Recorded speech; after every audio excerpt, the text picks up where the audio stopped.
What's up everyone, it's Bucky and welcome to your third Java tutorial. Now in this tutorial I'm going to be showing you guys how to download something called an IDE where we're going to be writing our Java code. So again, there's one more last thing I need you guys to download, I promise, and then we're actually going to start programming Java. So in the last tutorial I showed you guys how to create a program in any notepad or any text editor and how you can run it from your command line. But the only problem with this, and it's kind of a big problem, whenever you have a program like this in a regular text editor, and say you have like a 1,000-line program, whenever you try to compile it and run it, if something's wrong with it, you have no idea what's wrong and you don't even know where to look. Therefore, it's sometimes useful to get a better editor just for Java, made specifically. So that's why we need to download something called an IDE. And I'm going to show you guys how to do that right now. Go ahead and open up your internet browser and go ahead and click eclipse.org. And Eclipse is pretty much a special text editor for only Java. So once this loads, go ahead and on the main page you're going to see something called downloads. Go ahead and click downloads. Now this is going to give you a couple downloads to click from. What you want is either the first one or the second one. I got the first one just because it includes a little more.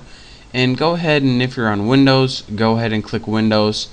And what this is going to do is it's going to download an Eclipse IDE, and that's pretty much a text editor for Java. I'll show you guys what it is in a little bit.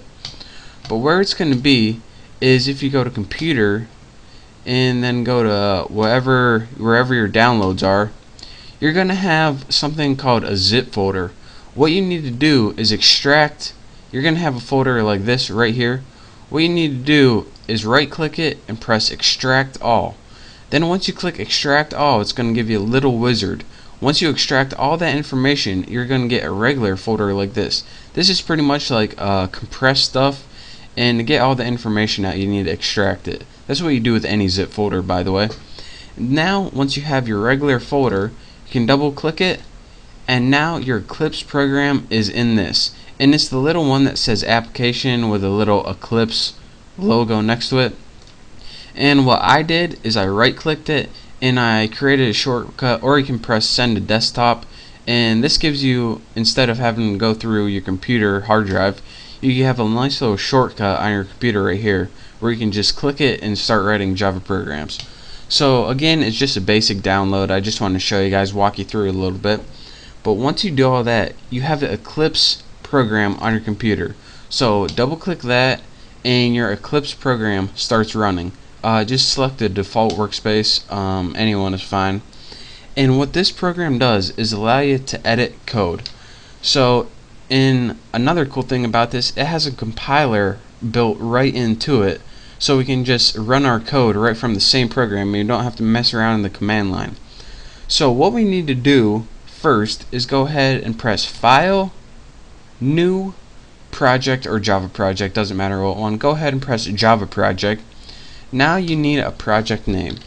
I'm going to name mine Bucky, and go ahead and press Next, and then go ahead and press finish. You probably could press finish, but now you have a project named Bucky, and it just puts everything into a project. So you can, if you're working on like a different Java thing for a different company, but for here we're only going to be working with one project, so we only needed to do that once.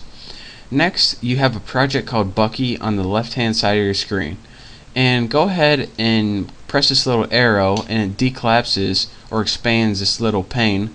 And you're going to see something called a JRE system library and a source. We want to work with the source file, so go ahead and right click this and press new class. Since we want to create, if you remember, everything is in class in Java. So go ahead and click this, and you got to name your class something. Go ahead and I'm going to name mine Apples, and go ahead and press finish. Now as you can see, it already starts writing the code for us, public class. Now I'm not going to be teaching you how to write code in this tutorial. I already have a class named Apples from last tutorial. So I just wanted to get you guys set up in Eclipse in this tutorial. So let me go ahead and paste a program I already wrote. It's the same program I wrote in the last tutorial. And now once you have a program, I'm just going to show you guys how to run it, and then in the next tutorial I'm going to be showing you how to write everything. How to run programs in Eclipse. What you do is press this little circle with a triangle in it, and that says run. And if you go ahead and press that, what your program does is just go ahead and run as Java application.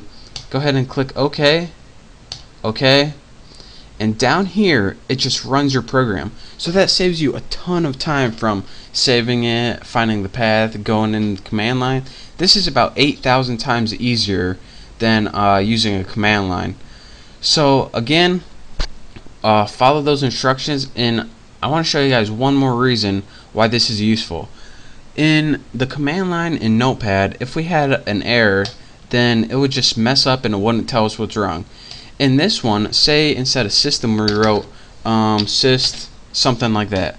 That isn't a valid code, so whenever we try to run this and press OK, it says error exists.